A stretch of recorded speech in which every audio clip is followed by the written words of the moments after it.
네, 예고해드린 대로 홍장원 전 국정원 1차장이 지금 제 옆에 나와 있습니다. 궁금한 점이 많은데 바로 물어보겠습니다. 네, 차장님 어서 오십시오. 안녕하십니까? 네, 오늘 헌재 결정으로 이번 탄핵 심판에서 유일하게 2번이나 증언대에 서게 됐습니다. 어제 탄핵 심판에서 조태훈 국정원장과 윤석열 대통령 쪽에서 굉장히 홍 차장님의 증언을 흔들려는 시도가 있었는데 보셨습니까? 예, 봤습니다. 좀 어떻게 보셨어요? 일단은 최근에 그 12월 3일 날에 어떤 사건이 있은 다음부터 사실 많이 불편했습니다. 네. 심지어는 두렵기도 했고요. 제가 군인 아니면 정보기관의 관료로 살아오면서 조직과 상관에게 충성하는 삶을 살았는데 네. 지금 어떻게 저의 대척점에 대통령과 직속상관인 국정원장님이 계시는 양상이 돼서 상당히 그런 부분들에 대한 상당히 심적인 고통을 많이 갖고 있었습니다. 네, 그러실 것 같습니다. 그런데 제가 거짓말을 했다고 또 지속적으로 주장해 온 분이 2분 계신데 그게 네. 바로 또 한 분이 대통령이고 또 한 분이 국정원장이십니다. 한때 모셨던 입장에서는 이보다 더 불편한 상황은 없을 겁니다. 하지만 어제 그 대통령께서 말씀하신 거나 증인으로 참석한 조태영 원장께서도 대부분의 시간을 저를 공격하는데 총력을 기울이시더군요. 네. 대통령 탄핵 재판이 아니라 마치 홍장원 재판 같다라는 느낌이 들었습니다. 네, 홍장원 재판 같다는 느낌까지 받았다. 하나씩 좀 짚어보면요. 윤석열 대통령이 특히 당시 홍 차장이, 그러니까 차장님이 술에 취해 있었다 이런 이야기를 했는데 그때 상황이 어땠는지 상태가 어떠셨는지 정확하게 설명해 주실 수 있을까요? 물론 그 시간에 저녁 식사를 하고 있는 자리였기 때문에 혹시 그런 생각을 하실 수 있을 것 같은데 뭐 앞에 있다면 술 냄새가 나서 좀 술을 먹었나 할 수 있는데 목소리로 만약에 들으셨다면 네. 제가 아마 혀가 꼬였다는 얘기겠죠. 근데 그날 저녁에 식사한 분들이 뭐 신상까지 밝힐 수는 없지만 55년생, 56년생의 연세들이 굉장히 많으신 분들이고 제가 그 다음날 출장이 있음에도 불구하고 취소하지 못하고 저녁을 했던 이유는 예전에 약속을 했던 연러분들하고의 약속이었기 때문에 그 자리가 대통령님께 혀가 꼬여서 말을 못할 정도로 취기 있는 부분으로 전화를 받았다는 생각이 되지 않고요. 네. 더구나 다음 날 출장을 준비하느라고 저녁 식사 시간에 늦게 갔고 더구나 20 정도에 대통령님께서 전화를 하라고 하신다는 지시가 있다는 전화를 받았기 때문에 사실은 첫 술도 못 두고 그 자리에서 다시 떴으니까 제가 보기엔 그 자리에서 뭐 술이 취할 정도로 자리했던 것은 아니다. 뭐 이렇게 변명을 해야겠네요. 네, 그러니까 예. 대통령께 전화를 한다고 하면 대통령에게 그럼 당연히 이제 조용한 자리에서 정제된 언어로 했을 것 같은데 술에 취했다고 하니까 좀 무슨 상황이었는지 많이들 궁금해하셨거든요. 예. 하여튼 술 취하지 않았습니다. 알겠습니다. 그리고 또 하나가 이 첫 번째 통화 대통령으로부터 2차례 전화를 받았는데 지금 그 2차례 통화에 대해서 대통령은 내가 그런 체포 지시를 내린 적이 전혀 없다 이렇게 주장하고 있습니다. 혹시 좀 디테일하게 그날 통화가 어땠는지 더 설명해 주실 수 있을까요? 뭐 이를테면 뭐라고 이름을 불렀는지 뭐 이런 부분까지요. 예, 제가 이 관련된 내용은 이미 검찰, 경찰, 공수처 아니면 국회나 헌재에서 다 이야기한 부분이고 언론에서도 많이 나왔기 때문에 다 알려진 부분이라고 생각이 됩니다만 아마 제가 직접 입으로 옮기는 건 처음이라서 아마 물어보시는 것 같습니다. 첫날 20시 22분에 제가 전화를 드렸을 때는 먼저 제가 그 대통령님께 전화를 드리는 거니까 국정원 1차장 홍장원입니다 라고 말씀을 드렸고 별일 없나? 라는 부분으로 짧게 말씀하셔서 네, 특별한 사항 없습니다 라고 말씀드렸더니 내가 한두 시간 후에 중요한 할 얘기가 있으니 전화기를 잘 들고 대기해 라고 네. 말씀하셔서 제가 네, 잘 알겠습니다라고 아주 간단하게 전화가 종료됐습니다. 통화 시간 자체도 굉장히 예. 짧았던 거죠. 그 시간에 저한테 전화하셔서 국정원장이 자리에 없으니 국정원을 잘 지켜라라고 말씀을 하셨다고 하셨는데 근데 마침 20시에 조태영 원장하고 대통령께서 통화를 하셨더군요. 네. 그래서 조태영 원장이 관저에 있습니다. 미국 대사하고 만찬을 했습니다. 네. 내일 미국 출장을 출발합니다라고 말씀을 드렸다고 하면 20시에 조태영 원장하고 그렇게 통화를 하신 다음에 20시 22분에 저한테 전화를 하셔서 원장이 없으니 잘 지켜라. 그렇게 말씀하셨을 것 같지 않은데요. 그렇죠? 그렇습니다. 네, 그리고 이 중요한 게 2번째 통화인데 이제 2번째 통화에서 싹 다 잡아들여 이렇게 얘기했다는 거잖아요. 근데 그 통화에 대해서도 윤석열 대통령은 격려 전화였다 있다라고 하고 있습니다. 근데 격려 전화라고 한 그 전화 통화 시간이 혹시 얼마나 됩니까? 제가 보기에는 22시 53분에서는 한 수분간 통화를 했고 충분한 얘기를 말씀하셨던 것 같은데 국정원 1차장님이다. 왜냐하면 그 보안폰에 뜨면 대통령님이라고 그 네. 전화기에 뜨거든요. 그래서 국정원 1차장입니다라고 말씀드렸더니 조금 격앙된 목소리셨어요. 봤지? 그 비상계엄 발표하는 거 뭐 이렇게 한번 저한테 확인하셨고 네, 격앙된 제가- 목소리로. 예, 제가 봤습니다. 이렇게 말씀드렸더니 어, 지금 아마 그 이 이야기에 대해서 그 진짜냐 아니냐 뭐 이런 부분에 얘기가 많지만 뭐 제 입장에서는 들은 대로 얘기할 수밖에 없지 네. 않겠습니까? 그 이번 기회에 다 잡아들여 싹 다 정리해라는 뭐 그 말씀을 하셨고 그래서 구체적으로 어떤 부분에 있어 지시를 하시는 건가 조금 귀 기울여 듣고 있는 상황에서 국정원에도 대공수사권을 줄 테니까 우선 방첩사를 도와. 그러니까 뭔가 잡아야 된다고 생각했는데 우선 방첩사를 도우라고 하니까 이제 방첩사의 방점이 찍히는 거죠. 네. 그래서 자금이면 자금, 인력이면 인력 무조건 도와. 굉장히 강한 말씀을 하신 거거든요. 그래서 제가 네 알겠습니다라고 하고 전화가 종료된 것으로 기억을 합니다. 알겠습니다. 그리고 윤석열 대통령 쪽에서 다시 증인으로 불러내겠다는 건 이른바 홍장원 메모를 다시 검증하겠다는 것일 텐데요. 어제 조태용 원장이 그 메모가 거짓이라고 자신은 생각한다 이렇게 증언을 했습니다. 또 그 근거로는 장소 얘기를 하면서 CCTV를 얘기를 했는데 보셨죠? 봤습니다. 어떻게 보셨습니까?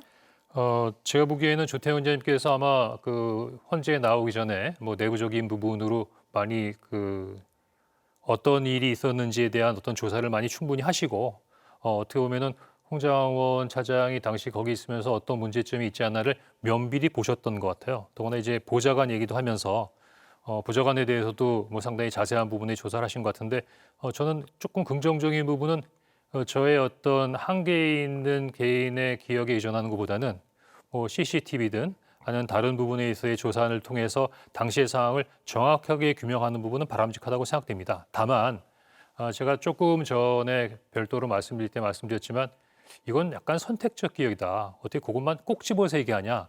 11시 6분에 직무실에 있었다. 그러니까 11시 6분에 너 관저에 있었다 그랬는데 직무실에 있으니까 그게 거짓말이면 다 거짓말이다. 약간의 침소공대로 느껴지고요. 그럼 예를 들어서 11시 6분에 그 직무실에 있었으면 그 전에 여인영 사령관이랑 통화했던 10시 58분에 어디 있었는지 제가 보기에는 관저하고 본청 건물이 멀리 떨어져 있는 게 아니라 차로 이동하면 5분 이내, 네. 한 번 성분 정도면 왔다 갔다 할 수 있는 부분이니까 제가 11시 6분이라는 것을 제 시계를 보고 확인한 것이 아니라 여인영 사령관하고 통화한 내용을 보고 11시 6분 정에 통화했다고 하는 부분이니까 이번에 너무 잘 됐습니다. 제가 국정원의 CCTV를 대조해 본다는 생각을 못했는데 국정원의 CCTV를 꼭 본청만이 아니고 관저 앞에서 제가 어떤 행동을 했는지 어떤 동선인지를 한번 쭉 보면 모든 분들이 명쾌하게 확인되지 않겠습니까? 도리어 11시 6분에 직무실에 있었다는 부분만 꼭 집어서 얘기할 것이 아니라 이번 기회에 국정원에서 관저, 본청, 이동하는 홍장원 1차장에 있는 동선을 한 8시부터 퇴근하는 시간까지 분단위 또는 초단위로 한번 본다고 하면 어떤 사실인가를 훨씬 더 정확하게 파악할 수 있는 부분에서 기회가 되겠다 이런 생각이 듭니다. 오히려 또 한 가지는 지금 뭐 다른 부분에 있어의 증인들도 그렇지만 그 조태용 원장님도 기억이 나지 못한다. 충격적인 상황인데 어떻게 그런 부분들 다 기억하냐. 상당히 급박한 상황이었다라고 말씀하시는데 저한테만 조금 AI 수준에 있어서의 기억력을 요구하시는 것 같은데요. 저도 나름대로 CCTV든 내역이든 과학 정보가 있다고 하면 제 기억과 나름대로 잘 보정해서 좀 더 정확한 부분에 있어서의 사실을 확인하면 바람직할 것이라고 생각합니다. 오히려 그날의 전체 CCTV를 보면 누구 말이 맞는지 더 드러날 거다 이런 얘기시군요. 그렇죠. 그냥 11시 6분에 직무실에 있었네. 그거 하나 가지고 너의 증언은 다 틀렸다. 신뢰할 수 없다. 라고 하는 부분은 조금 침소봉대가 아닌가 싶습니다. 알겠습니다. 그리고 또 조 원장은 특히 이 메모가 4가지 버전이 있다 이런 주장도 했는데요. 제가 사실은 굉장히 놀라운 부분이 조태원 원장님은 빈말하시는 적이 없습니다. 네. 굉장히 다 의미를 담고 있는데 네 종류라고 하지 않습니까? 혹시 네 종류라고 하면 A, B, C라고 하는 4가지의 메모가 있어서 다 내용이 다르거나 제가 A, B, C, D로 옮겨가면서 내용이 뭔가 좀 바뀌어가는 부분의 뉘앙스를 주지 네, 않습니까? 지금 메모를 실제로 가지고 오셨죠? 한번 예, 갖고 보여주면서 왔습니다. 설명해 주실 수 있을까요? 혹시 네가 어떻게 어디다 이렇게 보여드릴까요? 예. 네가 어떻게 이 메모를 가지고 있냐라고 말씀하시는데 요즘에 경찰이나 검찰에서는 그 디지털로 증거를 수집하더라고요. 네. 그래서 요거를 아마 촬영해서 증거 시스템 관련된 부분에 있어서 포털에 올리니까 바로 증거 능력이 있는 부분에 있어서 그러니까 당시 수거한 부분에 있어서 자료로 확인되던 부분인데 그래서 원본은 제가 그대로 가지고 있습니다. 네. 근데 사실 이 정치인 체포하란 지시 들었다고 증언한 게 차장님뿐은 아니잖아요. 뭐 곽종근 전 사령관도 있고 조지호 그런데 이런 경찰청장. 부분에 있어서 동일한 부분이 네. 있고 이런 부분에 있어서 다른 점이 있습니다. 예를 들면 저만 뭐 그 관련된 부분에 있어서 명단을 얘기했다고 하면 맞아? 틀려? 하는 부분에 있어서의 논란이 있을 수 있겠지만 일단 첫 번째는 방첩사의 수사단장과 수사관들이 심지어는 그 현장에 있었던 현장 수사관들까지도 이재명 의원식 한동훈을 잡으러 한다는 부분에 대한 카톡까지 다 돌렸던 상황이니까 네. 그런 부분은 뭐 방첩사에서는 이미 많이 알려진 부분이고 그 조지호 경찰청장도 처음에 14명의 명단을 받았다가 한동훈을 추가해서 15명 명단을 받았다는 거 아니겠습니까? 근데 다른 점이 한 가지 있습니다. 방첩사는 여인영 전 사령관으로부터 지시를 받았죠. 여인영 전 사령관은 본인이 김영현 국방장관으로부터 그 명단을 받았다고 했죠. 네. 조지호 경찰청장도 여인영 사령관으로부터 그 요청을 받은 거지 않습니까? 그럼 다 여인영 사령관을 중심으로 움직여지고 그다음에 결국은 그 명단도 김영현 장관으로부터 받았다. 근데 저는 물론 명단은 여인영 사령관으로부터 전달을 받았지만 처음 그 전에 지시를. 좀 특별한 전화를 받습니다. 대통령으로부터 뭔가 싹 다 봐드리라고 하는 부분에 있어서 뭐 체포의 채자는 아니지만 뭔가 그 체포와 관련된 부분에 있어서의 뭔가를 수행하는 부분에 대해 지시를 받았는데 현재 대통령으로부터 이런 부분의 지시를 받은 사람은 딱 두 사람인 것 같습니다. 저하고 곽종근 특전사령관. 그래서 아마 저하고 곽종근 사령관에 대한 여러 가지 부분에 있어의 공격이 집중되고 있는 것이 아닌가라고 생각이 듭니다. 알겠습니다. 그리고 또 하나가 윤석열 대통령 쪽에서는 권한도 없고 그럴 능력도 없는데 내가 왜 1차장에게 전화해서 체포하라는 지시를 했겠느냐 이런 취지로 주장을 하고 있습니다. 이 부분에 대해서도 반박하실 게 있다고요? 저는 첫 번째로 대통령께서 그렇게 자꾸 부인하시는 부분은 그 지시 자체가 확연하게 명확하게 불법적인 지시라는 부분을 잘 알기 때문이라고 생각합니다. 네. 왜냐하면 어차피 수사권이 없는 부분이기 때문에 뭘 체포할 수 있는 사항이 아니고 당시 비상계엄이라 하더라도 결국은 계엄사가 만들어진 사업에 있어서의 어떤 협의된 부분에서의 지원 업무를 하는 부분인데 근데 조금 약간 그 기억나는 부분은 뭐 대공수사권이 없으니까 국정원은 아무것도 못하는 거라고 생각하는 부분인데 약간 예를 들면 어제 그 며칠 전에 신원식 안보실장께서 그 자승 스님 소사와 관련된 부분에 대한 언급을 했습니다. 네. 그 약간 대공 혐의점이 있는 게 아니냐. 그게 사실은 그때도 이번 건하고 비슷하게 야간에 긴급한 지시가 내려왔어요. 그래서 저희들도 이런 거는 굉장히 특이한 경우다라고 생각이 들었지만 당시 11월 29일 날 2023년 11월 29일 날 경기도 안성의 칠상사에서 자승 스님이 분신 입적하시는데 갑자기 이게 대공 관련된 부분의 사건과 대공 용의점이 있다는 부분에 있어서 지시가 내려와서 저희가 테러, 안전, 다음에 그 안보조사국에 있는 대공수사팀이 현장 확인을 하러 7, 80명이 야간에 동원됐던 적이 있었습니다. 7, 80명이네요. 예. 그때 어떻게 보면은 그 국정원이 야간의 어떤 긴급한 지시에도 이 정도의 인력들이 투입해서 활동을 할 수 있다는 부분을 보였던 사례이기도 하고요. 그때 이 지시를 저한테 대통령으로 받고 전달했던 분이 당시 조태용 국방부시장이십니다. 예. 그때 제가 국정원장 직무 대행을 했고요. 그때 여러 번 전화를 받으면서 이 관련된 부분으로 용산으로부터 지시를 받고 굉장히 이런 부분에 대해서 다급하게 출동을 하고 활동했던 부분이 있습니다. 또 하나는 이거는 뭐 제가 보기엔 잘못됐다는 부분이 아니라 국정원이 아무런 능력이 없다.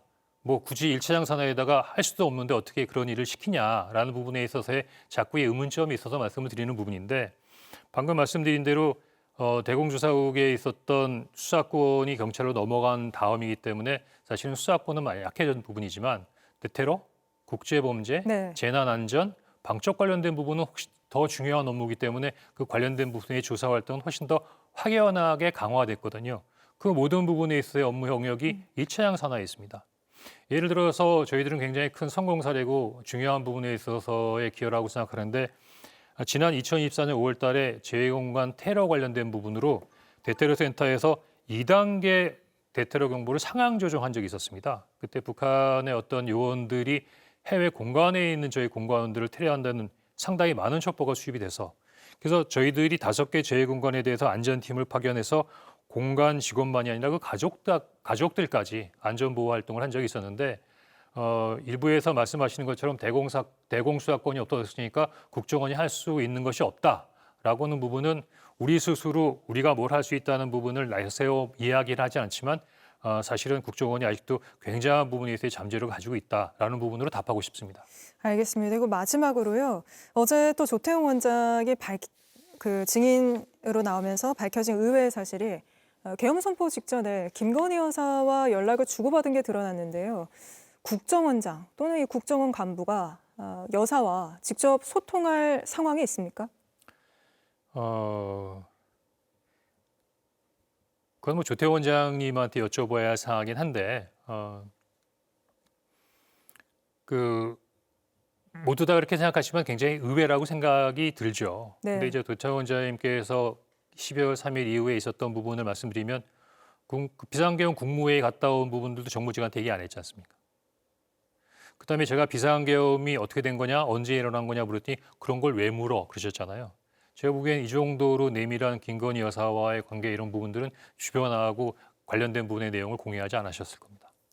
혹시 국정원에 오래 계셨으니까 국정원장이나 국정원 간부가 영부인과 소통한 사례가 있습니까? 제가 기억하기로는 처음인 것 같습니다. 알겠습니다. 오늘 말씀 여기까지 듣겠습니다. 나와주셔서 고맙습니다. 홍장원 국정원 전 1차장이었습니다. 예, 감사합니다.